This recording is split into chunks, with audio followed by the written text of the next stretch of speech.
Hello everyone, I welcome you all to my YouTube channel Core Concepts. This is Ashok Kumar in front of you. Ninth class की जो series है उसको continue करते हैं. आज हम करने वाले हैं exercise 1.6 ninth class laws of exponents. Laws of exponents क्या होते हैं इसके बारे में डिस्कस करेंगे और इसकी बेसिक सी जानकारी हम सबसे पहले लेने वाले हैं.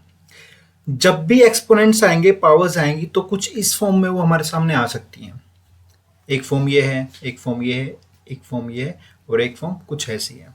ठीक है, हम इन चारों फॉर्म्स को देखेंगे, इनमें क्या डिफरेंस है और किस पे क्या लॉजिक लगने वाला है. मैं आपको ए बी सी में नहीं समझा रहा, आपको डिजिट्स लेके उसको समझा रहा हूं. ठीक है, देखिए यहां पे जो पहली फॉर्म है, फर्स्ट फॉर्म की बात कर रहा हूं मैं. फर्स्ट फॉर्म, इसमें ध्यान से देखेंगे आप तो इसमें क्या है, आपस में तीनों मल्टीप्लाई में है, तीनों एक्सपोनेंट्स, और तीनों एक्सपोनेंट्स का जो बेस है वो क्या है, सेम है. एक्सपोनेंट्स में दो चीजें होती है बेटा. एक्सपोनेंट्स में पहले देख लीजिए, 5⁻², ये बेस है और ये पावर है. ओके, क्लियर है, बेस और पावर. अब जो भी चीज कॉमन हो, यहां पे बेस कॉमन है और इस वाले स्टेटमेंट में देखेंगे तो आप पावर कॉमन है, वो चीज कॉमन आ जाएगी. लाइक से मैंने यहां पे लिखा 5 और ये ब्रैकेट, तीनों के नाम का 5. और जितनी पावर्स हैं अगर ये मल्टीप्लाई में है तो सारी पावर्स क्या हो जाएंगी, ऐड हो जाएंगी. Means 5⁻² + 3 + 4. Answer will be 5⁻7 + 2 9. 5⁻9. This is the answer. ये लॉजिक क्लियर है. अगर बेस सेम हो और मल्टीप्लाई में हो तो पावर्स क्या हो जाती हैं, ऐड. ये लॉजिक नंबर 1 है, लो 1. ये सेकंड लो है, वो क्या है, अगर बेस सेम है, यहां भी बेस सेम है, लेकिन क्या है, डिवाइड में कोई क्वांटिटी आ जाती है. डिवाइड में तो जो डिवाइड में आएगा वो सब्ट्रैक्ट हो जाएगा और जो मल्टीप्लाई में रहेगा वो ऐड हो जाएगा. मीन्स 5 कॉमन है सबका, पावर्स 8 + 7, लेकिन ये पावर जो डिवाइड वाली है तो यहाँ पे -4. So answer will be 5⁻8 + 7 15. 15 - 4 was 5⁻11. This is the answer. Hope this clear. जहां डिवाइड आ जाएगा वहां पावर्स माइनस हो जाएंगी और जहां मल्टीप्लाई आएगा वहां पावर्स ऐड हो जाएंगी. सिंपल लॉजिक है, कोई बड़ा लॉजिक नहीं है. ये डिवाइड ऐसे भी आ सकता है, 5⁻8 डिवाइडेड बाय 5⁻2. तो इसको क्या लिखें, 5⁻8 - 2, that is 5⁻6. Clear. Okay, next third में देखेंगे तो आप बेस सेम नहीं, लेकिन पावर्स क्या है, सेम है. पावर्स क्या है, सेम. तो यहां पे क्या, पावर्स कॉमन आ जाएंगी और बाकी चीजें as it is. Means bracket start 2 × 3 × 5 और पावर सभी कॉमन क्या, 4. ठीक है, अगर यही है कुछ ऐसे आ जाता, 2⁻4 × 3⁻4 डिवाइडेड बाय 5⁻4, तो भी सेम था क्या, 2 × 3 डिवाइडेड बाय 5, पावर्स क्या, कॉमन. ठीक है, इस तरह. क्लियर है. ओके, फोर्थ जो हम देखने वाले हैं लॉजिक, वो क्या है, जब किसी एक्सपोनेंट की पावर अलग से दी जाती है, exponent raised to power something 2 5 7 whatever, तो पावर्स क्या हो जाती हैं, आपस में मल्टीप्लाई हो जाती हैं. सो ये आएगा 5⁻4 × 2.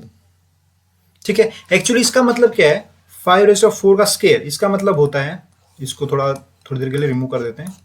ठीक है, 5⁻4 का मतलब 5⁻4 × 5⁻4. अब यहां से दो को लॉजिक बनते हैं, बेस कॉमन है तो 5, पावर्स क्या हो जाएंगे, ऐड 4 + 4, 5⁻8.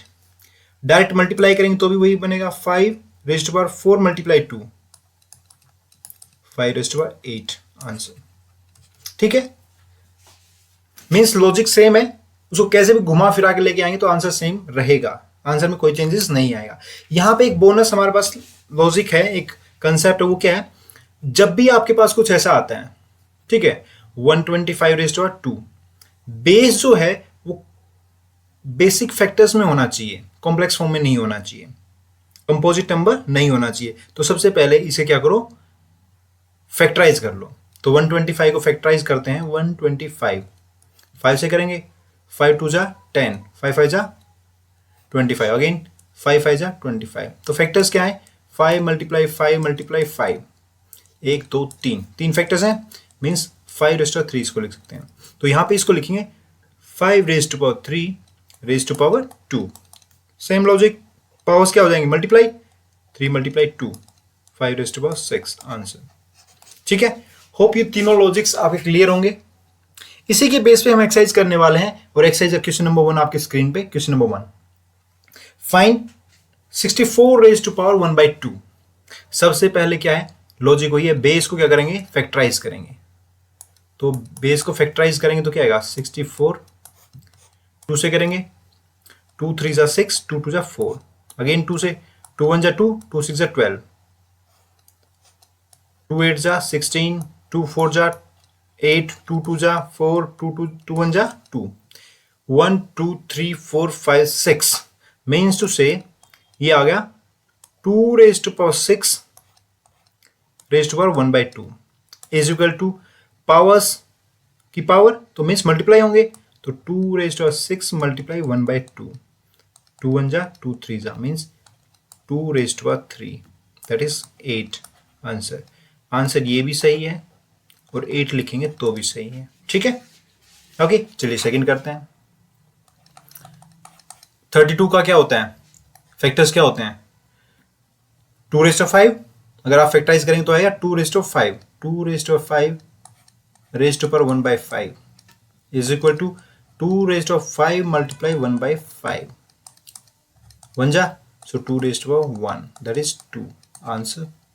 सिंपल है, कोई मुश्किल नहीं है। अब थर्ड 125 रेज टू पावर 1/3, तो सबसे पहला लॉजिक हमारे पास क्या है कि बेस को फैक्टराइज करेंगे, तो 125 को फैक्टराइज करते हैं तो 125 आता है 5 रेज टू पावर 3। ठीक है, आप फैक्टराइज कर सकते हैं, इजी है, सिंपल तरीका क्या है, 125 लिखिए, ठीक है, और उसको डिवाइड कीजिए जिस नंबर से वो डिवाइड होता है। ये 5 से डिवाइड होता है, 5 2 जा 10, 5 5 जा 25, अगेन 5 से 5 5 जा 25, 5 1 जा 5, तो 1 2 3, ठीक है, so 3, 5 raise to 3, 5 raise to 3 multiply 1/3, so again 5 raise to power 3 multiply 1/3, cut जाएगा 5 raise to 1, 5 answer.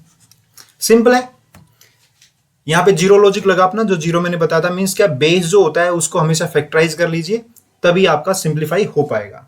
Next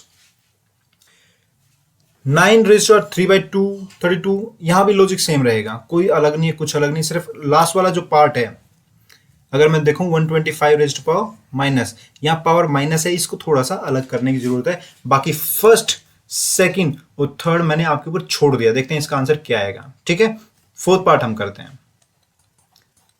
base को क्या करेंगे, फैक्टराइज करेंगे, तो क्या आएगा 5 raise to power 3 raise to power -1/3, तरीका मैंने बताया था, मल्टीप्लाई हो जाएंगे, 5 3 मल्टीप्लाई -1/3, सो 3 से 3 कट जाएगा, 3 1 जा 3 1 जा, सो 5 रेज टू पावर -1।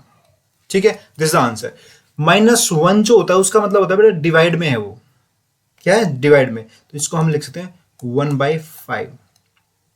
ठीक है, कैसे होता है डिवाइड में, तो देख लीजिए, 5 रेज टू पावर -1 जो है उसको मैं लिखता हूं 5 रेज टू पावर 0 -1, सो यहां पे इसको लिख सकते हैं 5 raise to power 0 divided by 5 raise to power 1, और 5 रेज टू पावर 0 होता है, किसी भी नंबर की पावर 0 होती है उसको 1 लिखते हैं, divided by 5 raise to power 1 5, so answer is 1/5।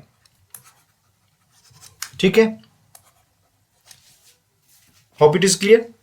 Okay, simplified 2 raise to 2/3, 2 raise to 1/5।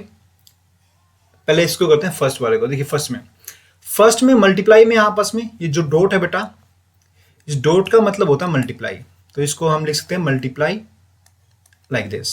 सो यहां पे देखने वाली बात क्या है, सबसे पहले तो बेस क्या है, कॉमन है, बेस क्या है, कॉमन, तो इसको लिखेंगे first is equal to 2 raise to power, multiply में है तो पावर्स क्या होंगी, ऐड होंगी, पावर्स क्या है 2/3 प्लस 1/5। पावर्स जो एलसीएम वाली क्वांटिटीज होती हैं उनको ऐड करने का तरीका आपको आता होगा, फिर भी मैं बता देता हूं। देखिए 5 को यहां मल्टीप्लाई कीजिए, 5 2 जा 10 प्लस इस 3 को यहां मल्टीप्लाई कीजिए, 3 1 जा 3, और इन दोनों को मल्टीप्लाई नीचे लिखिए, 5 3 जा 15 means 2 raise to power 13/15, this the answer. ठीक है, सिंपल था। ओके, सेकेंड पार्ट देखें, अगर सेकंड पार्ट को देखता हूं तो उसके अंदर कुछ है क्या कॉमन, अपने पास कुछ कॉमन नहीं है, आई थिंक सो। ठीक है, ओके। ये है 1/3 तो ये जो 7 पावर है बेटा, ये इसके लिए भी है और इसके लिए भी है, दोनों के लिए है। तो इसको क्या लिखेंगे, 1/7 डिवाइडेड बाय 3/3 दोनों को बांट दिया मैंने, ये डिवाइड में था, ये दोनों क्या है, डिवाइड में, तो पावर्स दोनों के पास चली जाएगी। ठीक है, सो या 1/7 divided by 3/7 means powers multiply हो जाएंगी, सो 1/3/21। ठीक है, दूसरा देखिए, अल्टरनेट मेथड देखिए इसका, किसी भी तरीके से सोच सकते हैं बेटा, कोई बड़ा इशू नहीं है। देखिए 1, ये पावर सेम है, तो इसका मतलब क्या है, 1/7 है और डिवाइडेड बाय 3/3 है। ये दोनों पावर सेम थी इसलिए हमने कॉमन लिया था उसको। ठीक है, तो यहां भी वही 1/7 means 1 divided by 3/3 multiply 7, 1 divided by 3/21। Okay, so ये लिख सकते हैं, इसको लिख सकते हैं 3/0, 3/0, क्योंकि किसी भी नंबर का पावर 0 होती है तो 1 होता है। यहां 3 है तो मैं यहां 3 लाने के लिए इसको 3/0 लिख सकता हूं, डिवाइडेड बाय 3/21। अब नंबर 0 क्या है, डिवाइड में है, तो क्या पावर्स क्या होंगी, सबट्रैक्ट होंगी, 3/0 माइनस 21, सो 3/21 आंसर, कि 0 माइनस 21 होता है। इसको सिंपली यहां से भी लिख सकते थे, इज इक्वल टू फर्स्ट जो हमने किया, नीचे है, नीचे वाले को ऊपर लिखने के लिए -21 आंसर, करेक्ट। आगे थर्ड एंड फोर्थ पार्ट को देखते हैं। थर्ड पार्ट को देखते हैं पहले। थर्ड पार्ट में देखिए, दोबारा बेस क्या है, सेम है, दोनों बेस क्या है, सेम, और दोनों क्या है, डिवाइड में है। जब बेस सेम हो और डिवाइड में हो तो सब पावर्स क्या होती है, सबट्रैक्ट होती हैं, ये हमने लॉजिक पढ़ चुके हैं, तो इसी लॉजिक को हम लगाते हैं। थर्ड पार्ट में बेस 11 और पावर सबट्रैक्ट होने वाले 1/2 minus 1/4, 11 raise to power. LCM लेना चाहे तो एलसीएम, अदरवाइज डायरेक्ट मेथड है, 4 1 जा 4, 2 1 जा 2, मीन इसकी यहां मल्टीप्लाई, इसकी यहां मल्टीप्लाई, और इन दोनों की मल्टीप्लाई नीचे, 2 4 जा 8, सो आएगा 11 रेज टू पावर 4 माइनस 2, 2/8, 2 1 जा 2 4 जा, so 11 raise to power 1/4, this is answer. ठीक है, ओके। फोर्थ पार्ट देखते हैं, इसमें क्या है, पावर्स क्या सेम है, पावर सेम है तो क्या होगा, मल्टीप्लाई में और पावर सेम तो पावर्स कॉमन निकल जाएंगी। तो ये फोर्थ पार्ट जो है, इसमें हम लिखना चाहें तो लिख सकते हैं 7 × 8 और पावर कॉमन क्या है, 1/2 is equal to 7 8 56 raise to 1/2, इसको अंडर द रूट 56 भी लिख सकते हैं, this is the answer, correct. Okay, आज की क्लास में इतना ही। ध्यान रखिएगा, आप मैथ्स एंड फिजिक्स के डाउट हमें व्हाट्सएप, टेलीग्राम और इंस्टाग्राम पे भेज सकते हैं। जैसे ही आप यूट्यूब में सर्च करेंगे कोर कंसेप्ट्स, क्या सर्च करेंगे, कोर कंसेप्ट्स, तो जितने भी वीडियो लिंक्स आ रहे हैं इनमें किसी के भी यूट्यूब आइकन के ऊपर क्लिक करेंगे तो क्या होगा, हमारा जो चैनल है उसका होम पेज खुल जाएगा। वहां पे अबाउट में जाएंगे और अबाउट में जाके टेलीग्राम, व्हाट्सएप और इंस्टाग्राम पे क्लिक करके क्रोम के थ्रू या किसी वेब ब्राउजर के थ्रू आप हमें ज्वाइन कर सकते हैं। ठीक है, okay. Thanks for watching, see you the next class. Don't forget to like, subscribe and press the bell icon, ताकि आपको नोटिफिकेशन सबसे पहले मिल जाए। Bye bye, take care.